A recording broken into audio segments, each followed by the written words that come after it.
Good morning. Deeper, prophets speak about Iranian, US, and other nation about nuclear. As a prophet, I speak what I see in spirit. If this happen, we are talking about nuclear war, and it affect the world. I see a nuclear bomb.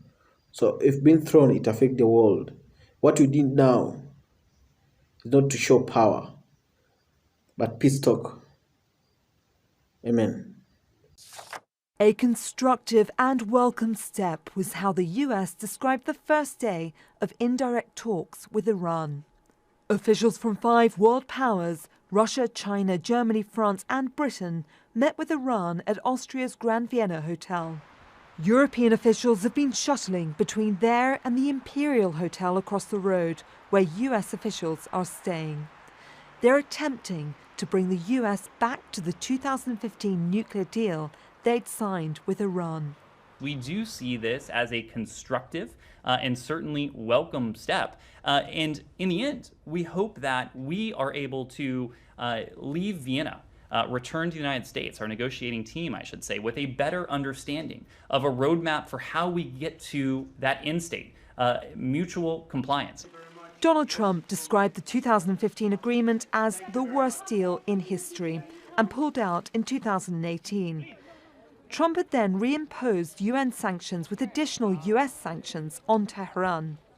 In February, Biden rescinded UN sanctions, but he hasn't gone as far as lifting US sanctions, saying they'll only happen once Iran is compliant with the 2015 nuclear deal.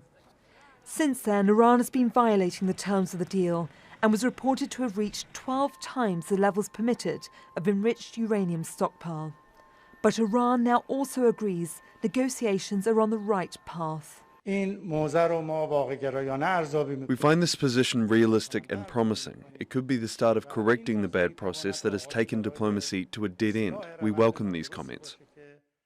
Not long after Tuesday's Vienna meeting had concluded, there were reports that an Iranian ship was damaged by a mine in the Red Sea.